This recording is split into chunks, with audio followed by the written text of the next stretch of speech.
ठीक है, अपने आप में क्या देखने को मिलती हैं, विवादास्पद देखने को मिलती हैं। जितनी भी चीज देखने को मिलती हैं, ये सारी जो चीजें आती हैं वो अपने आप में क्या है, विवादास्पद है। कैसे विवादास्पद है समझना। जैसे ही देश आजाद हुआ, देश आजाद होने के बाद जैसे संविधान बन गया, संविधान बनने के बाद बात कही गई कि नहीं अब कुछ चीजें करनी पड़ेंगी, अब कुछ चीजें करनी पड़ेंगी, तो सबसे पहले करना पड़ेगा लैंड रिफॉर्म्स। लैंड रिफॉर्म्स मतलब भूमि सुधार। अभी मैं 9वीं शेड्यूल की बात नहीं कर रहा हूँ, बस भूमि में सुधार की बात की जा रही है कि भूमि में कुछ सुधार करना पड़ेगा। भूमि में किस तरीके के सुधार करना पड़ेगा, तो बोले भूमि में अलग अलग तरीके के सुधार करना पड़ेगा। जैसे कि एक तो हमें लानी पड़ेगी भूमि में क्या, सीलिंग का कॉन्सेप्ट। सीलिंग का कॉन्सेप्ट क्या होता है कि जैसे किसी लोगों के पास अगर अत्यधिक, उस समय क्या पहले जमींदार वाला कॉन्सेप्ट चलता था, अत्यधिक किसी के पास भूमि है तो उस भूमि का क्या करना पड़ेगा, हमें कैप्चर करना पड़ेगा, एक्विजिशन करना पड़ेगा। ठीक है, अब उस भूमि को ही क्या करना पड़ेगा, स्टेट स्टेट क्या करेगा, उस भूमि को कैप्चर करके भाई दूसरों को दे देगा। दूसरों को मतलब किसानों को दे देगा। वो लोग किसानी कर रहे थे लेकिन उनकी जमीन उनकी नहीं हुआ करती थी। इस तरीके की कुछ काम करेगा कौन, लैंड रिफॉर्म्स के लिए काम कौन करेगा, स्टेट। अब यहाँ पे स्टेट का मतलब राज्य बस मत समझना, स्टेट का मतलब वही स्टेट जो आर्टिकल 12 में दिया गया है। समझ में आ रहा है ना। वह सारी बॉडी क्या कहलाएंगी, स्टेट कहलाएंगी, जो कहीं से कहीं तक लोगों के लिए लॉ बनाती हैं, कानून बनाती हैं।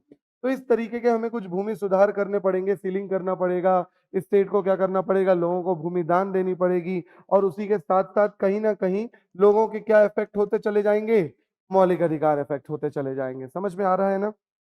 इसी के साथ अभी अभी नया नया समाज बना है। हमने देखा था कि मतलब पहले से, आजादी के पहले बहुत सारी दिक्कतें देश में चल रही थी, बहुत सारे अलग अलग तरीके के डिस्क्रिमिनेशन चल रहे थे। तो उन डिस्क्रिमिनेशन को खत्म करने के लिए कुछ एजुकेशन में भी हमें छूट देनी पड़ेगी।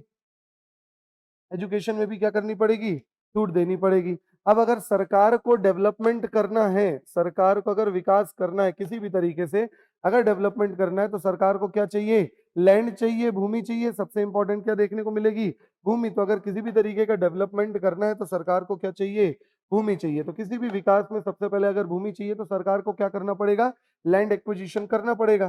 डेवलपमेंट के नाम पे लैंड एक्विजिशन करना पड़ेगा, है ना। तो कई स्टेट्स ऐसे थे, ध्यान से समझना यहाँ से, कई स्टेट्स ऐसे थे जिन्होंने अपने अंदर लैंड एक्विजिशन वाले क्या करने लगे, कानून बनाने लगे, लोगों से भूमि क्या करने लगे, कैप्चर करने लगे। जब भूमि कैप्चर करने लगे तो यहाँ के जो व्यक्ति हुआ करते थे वो गए कोर्ट, गए न्यायालय, गए सुप्रीम कोर्ट वगैरह गए।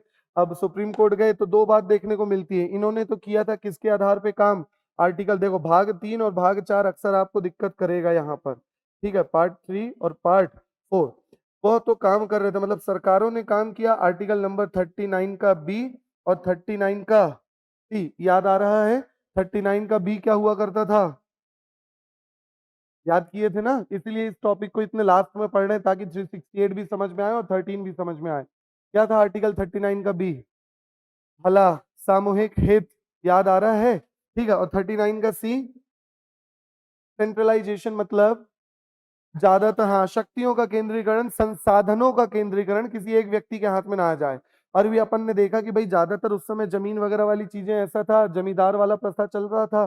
ठीक है, ज्यादातर जमीन किसी एक व्यक्ति के हाथ में रहा करते, 100 एकड़ 200 एकड़ के मालिक हुआ करते थे। ठीक है, इस तरीके की चीज देखने को मिलती थी। तो सरकार ने कर दिया क्या, सरकार ने अभी तक संशोधन नहीं किया, लेकिन जो राज्यों की सरकार हुआ करती थी उन्होंने लैंड रिफॉर्म्स लाया।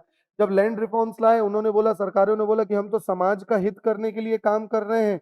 और ये हमें पार्ट 4 में बोला गया है कि सरकार समाज के हित के लिए काम करेगी। पार्ट 4 में क्या बोला जाता है कि स्टेट शुड डू दिस, राज्य को ये कार्य करने चाहिए, इस डायरेक्शंस में काम करने चाहिए, यही था।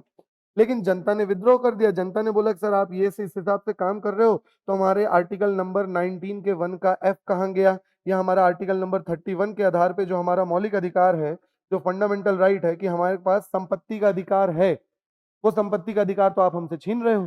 समझ में आ रहा है ना। अब इसके खिलाफ जब सुप्रीम कोर्ट गया केस, पहली बार में जब सुप्रीम कोर्ट गया, तो शुरुआत में क्या देखने को मिलता है, जब शुरुआत में सुप्रीम कोर्ट केस गया तो सुप्रीम कोर्ट ने बोला कि देखो भाई, हमें तो संविधान के हिसाब से चलना पड़ेगा, और संविधान के हिसाब से हमें हमें किसका रक्षक बनाया गया है, पार्ट 3 का। इसलिए ये सारे लैंड रिफॉर्म्स हम आपके क्या कर रहे हैं, कैंसिल कर रहे हैं। ठीक है, सुप्रीम कोर्ट ने इसके खिलाफ केस दे दिया। अब बात यहां से शुरू हुई, यहां तक का भी विवाद नहीं था। बात इसके बाद शुरू हुई फिर से मद्रास के स्टेट में। तब मद्रास हुआ था, अभी 1950-51 की बात कर रहे हैं हम, तब मद्रास हुआ करता था। ठीक है, आज के हिसाब से तमिलनाडु बोल सकते हो। पहला केस एक और गया, चंपकम दोराई राजन का केस। अगर आप चाहते हैं अपने कैरियर को एक नई दिशा देना और सुनहरे भविष्य को साकार करना, तो जुड़िए कंपटीशन कम्युनिटी के साथ। आज ही हमारे वेबसाइट के कैरियर पेज पर विजिट करें अथवा डिस्क्रिप्शन बॉक्स पर दिए गए लिंक पर क्लिक करें। हमेशा आपके साथ टीम कोको।